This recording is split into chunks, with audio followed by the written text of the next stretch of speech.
السلام علیکم ورحمۃ اللہ وبرکاتہ۔ الحمد للہ رب العالمین والعاقبۃ للمتقین والصلاۃ والسلام علی رسولہ الکریم۔ محترم حضرات، میں نے ابھی ایک تقریر کی تھی، اس کا عنوان یہ تھا کہ علماء میں قائدانہ کردار کی کمی کیوں؟ تو پوری دنیا میں سنی گئی۔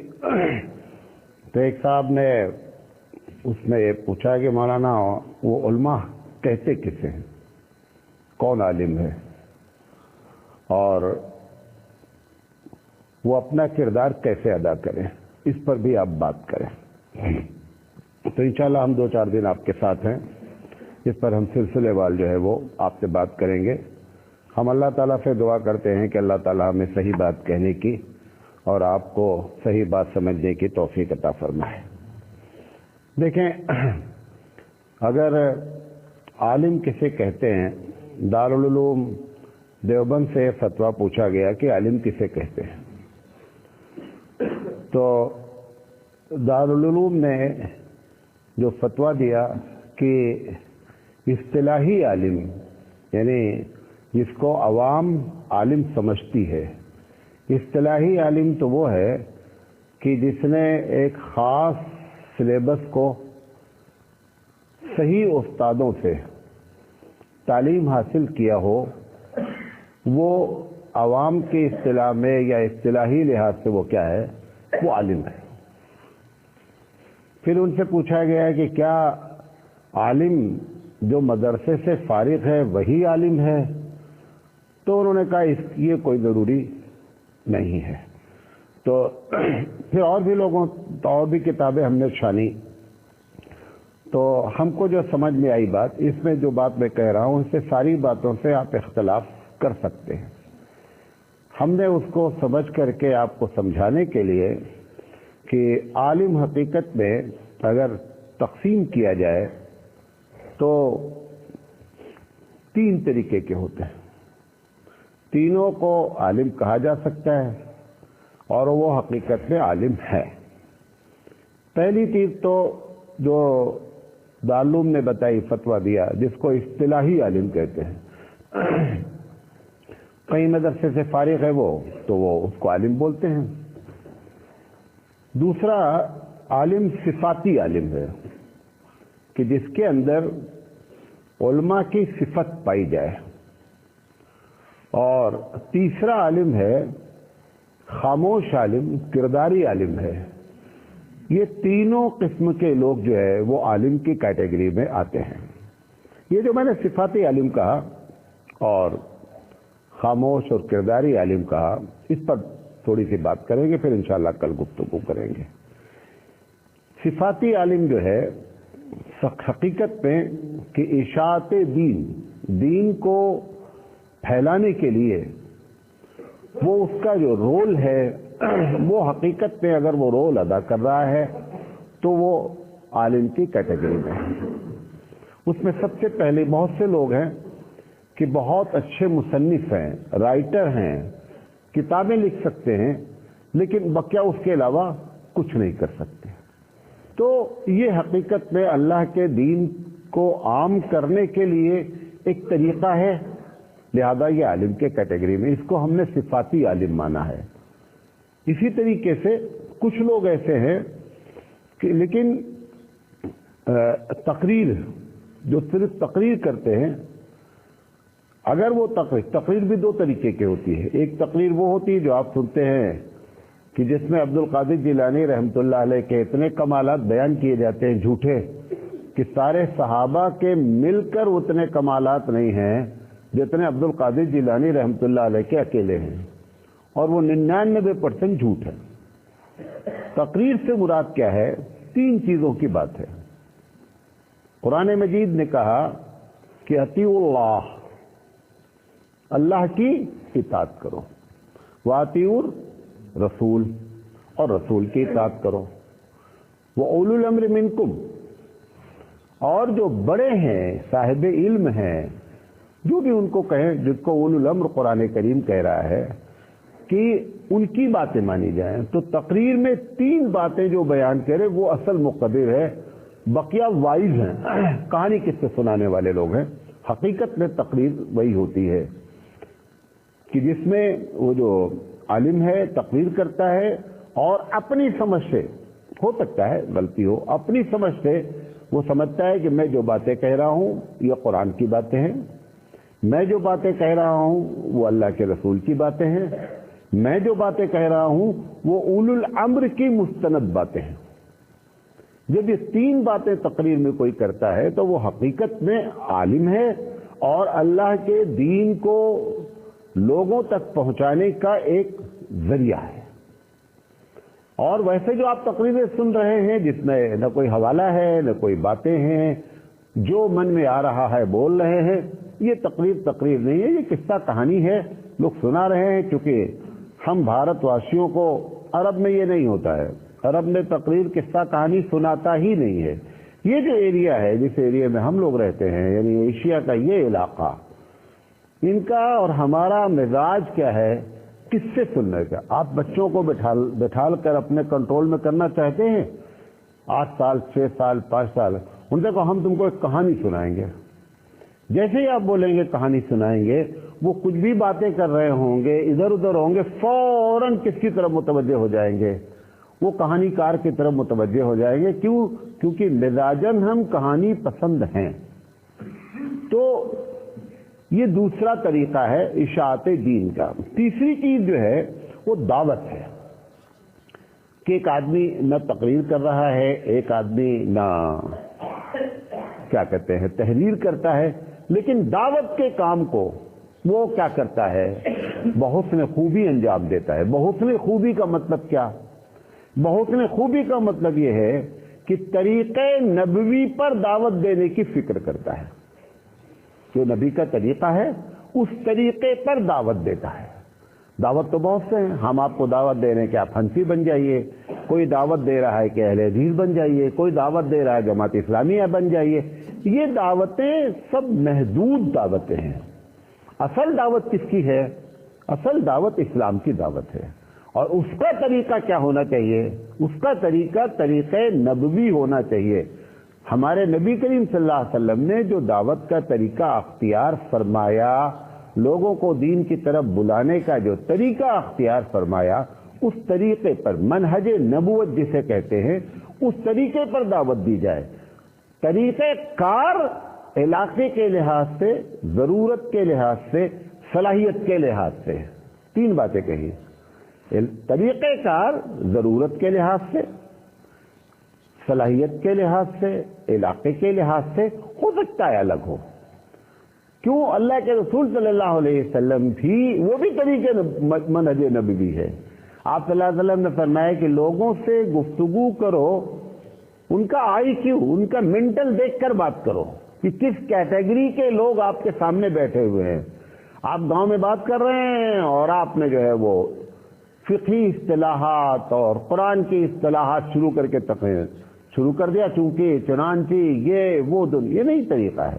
منہج نبی میں یہی طریقہ ہے کہ جس کیٹیگری کے لوگ بیٹھے ہیں، ایک حدیث ہے غالباً کہ تکلم الناس علی قدر عقولہم، کہ لوگوں باتیں کرو لوگوں کی کہ منٹل کو دیکھ. منٹل سے مراد یہ نہیں ہے کہ آپ بدعتی ہیں تو ہم بدعت کے لحاظ سے نہیں. عقلی صلاحیت جس کو انگلش میں آئی کیو کہتے ہیں، عقلی صلاحیت کے لحاظ سے بات کرنا، یہ ہمارے نبی کریم صلی اللہ علیہ وسلم کا طریقہ ہے.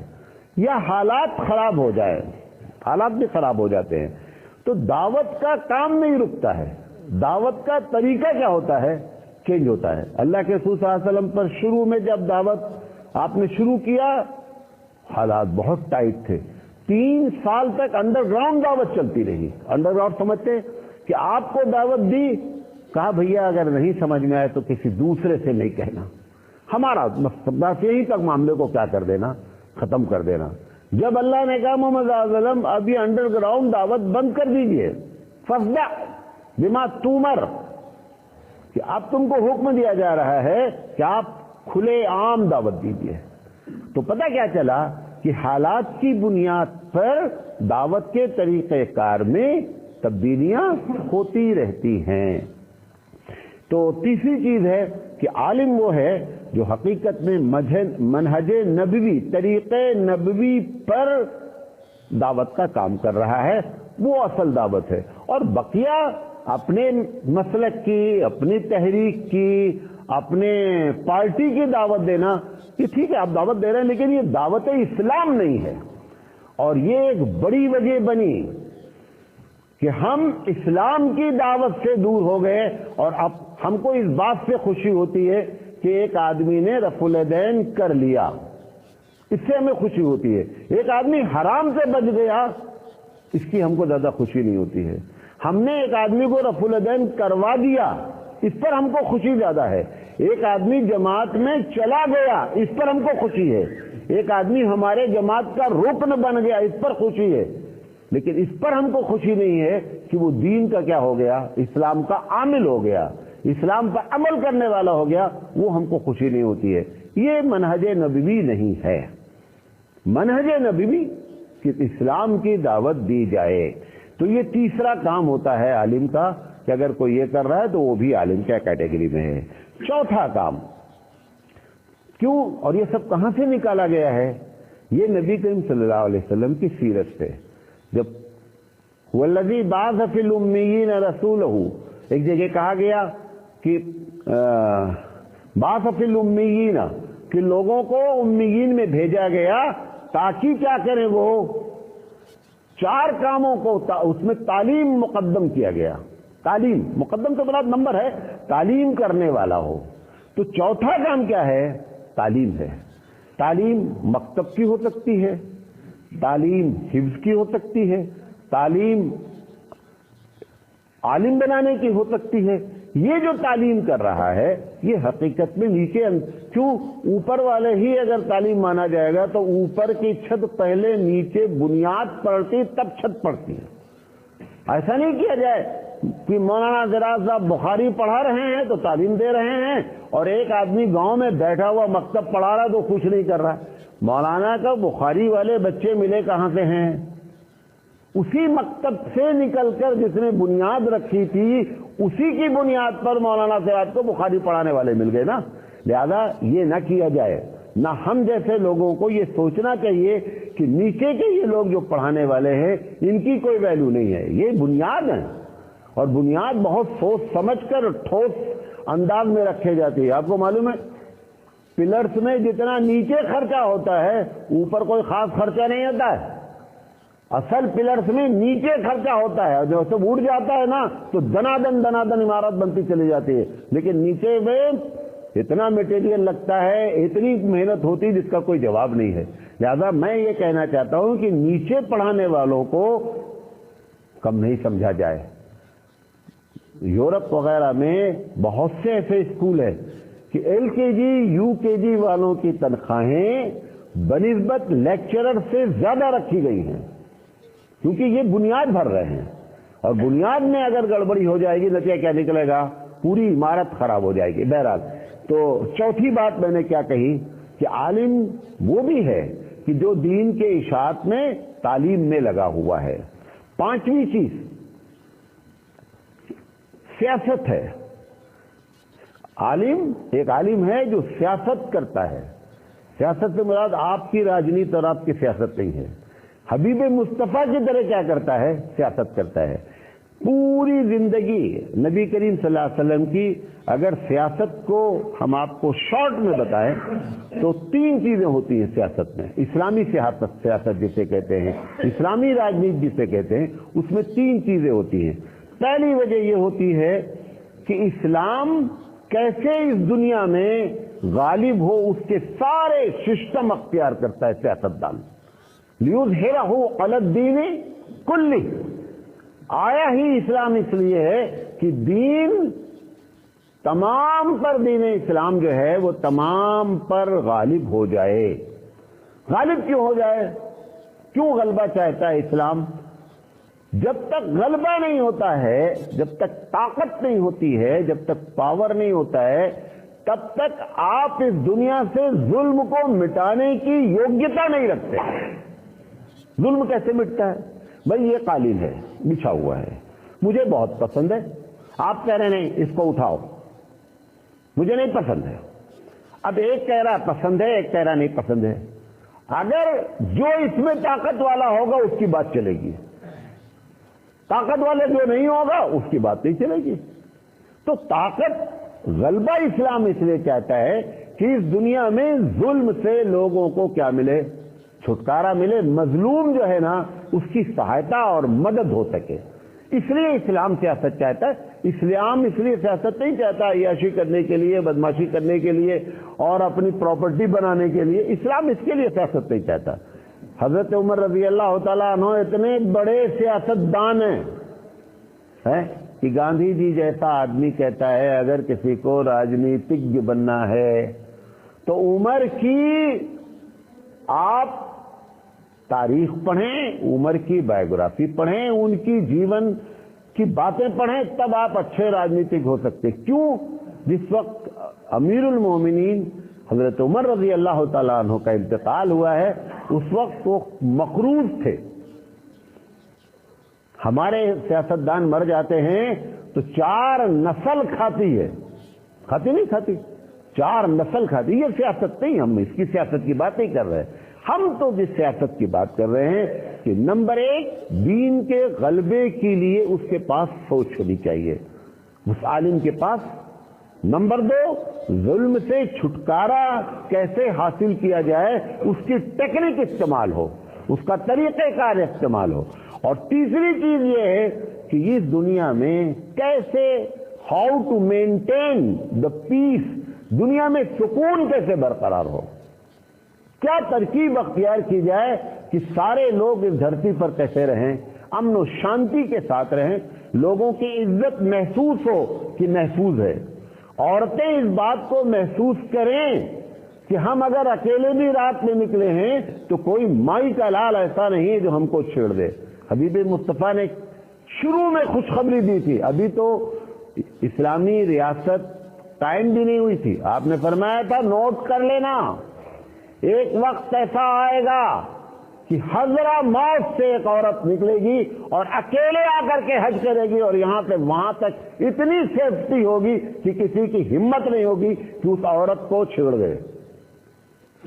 یہ امن و شانتی، اس امن و شانتی کو برقرار رکھنے کے لیے یہ 5ویں چیز ہے۔ یہ بھی کرنے والا کیا ہے؟ یہ بھی دین عالم ہے۔ اور 6ٹھی چیز اس میں یہ ہے کہ لوگوں کی اصلاح کرتا ہے، جس کو ہم اپنی زبان میں تزکیہ کہتے ہیں۔ اور سمجھنا چاہیں تو جو حقیقت میں قرآن حدیث کے مطابق تصوف کی زندگی ہے، اس تصوف اور تزکیے کے ذریعے لوگوں کی تزکیہ ہے کیا؟ تزکیہ ہے کیا؟ تزکیہ زبان کو اور دل کو کیا کر دینا، ملا دینا۔ جو بول رہی ہے زبان وہی اندر کیا ہے، موجود ہے، تو گویا ہمارا تزکیہ ہو گیا۔ ہم بڑے صوفی ہیں، اور اگر زبان بولتی کچھ اور ہے اور دل میں کچھ اور ہے، آپ ایک نہیں 4 آدمی سے بیعت ہو جائیے اور آپ خود خلیفہ بن جائیے تو بھی آپ کو اور ہم کو گویا کہ پتہ ہی نہیں ہے تزکیہ کسے کہتے ہیں۔ پورے تزکیہ کا خلاصہ کیا ہوتا ہے؟ تزکیہ کا خلاصہ ہوتا ہے زبان اور دل کو کیا کر دینا، ایک کر دینا۔ یہ 5واں 6ٹھا کام۔ اور جو تیسری کیٹیگری میں نے بیان کی وہی ہے کہ اللہ نے قرآن میں کیا کہا، انما یخشی اللہ من عبادہ العلماء، کہ بھائی اللہ سے جو ڈرتے ہیں، جو بندے ڈرتے ہیں، وہ حقیقت میں عالم ہے۔ یہ وہی وہ خاموش لوگ ہیں کہ ہر چیز میں 2 باتوں کا دھیان رکھتے ہیں، جو بھی کام کریں گے ہر وقت ان کو کس چیز کا خوف ہوگا کہ ہمارا اللہ ہم کو دیکھ رہا ہے۔ اپنے کردار سے اشاعت دین کریں گے، نہ جائیں گے جماعت میں جائیں گے، نہ کتابیں پڑھ رہے ہیں لکھ رہے ہوں گے، نہ کیا کہتے ہیں تقریریں کر رہے ہوں گے، لیکن وہ چلتے پھرتے کیا ہوں گے، اسلام ہوں گے کہ ان کو دیکھ کر کے۔ بھارت میں اتنے لوگ جو مسلمان ہوئے وہ یہی طبقے سے ہوئے، یہ چلتے پھرتے لوگ، یہ کنہوں نے کتابیں نہیں لکھی ہیں، تقریریں نہیں کی ہیں، لیکن اسلام کا عملی نمونہ جہاں موجود رہے، جس گاؤں میں پہنچے، جس جگہ پہنچے، وہاں پر ایک عملی کردار پیش کر دیا۔ تو اس طریقے سے میں آپ کو بتانا چاہتا تھا اس چھوٹے سے سوال کے جواب میں کہ عالم کسے کہتے ہیں۔ تو میں نے پہلی بات کہی ایک اصطلاحی عالم ہے، دوسری بات سمجھانے کے لیے کہی ایک صفاتی عالم ہے، اور تیسری بات میں نے کہی ایک خاموش کرداری عالم ہے۔ انما یخشی اللہ جس کو کہا گیا ہے، جو اللہ سے ڈرنے والے لوگ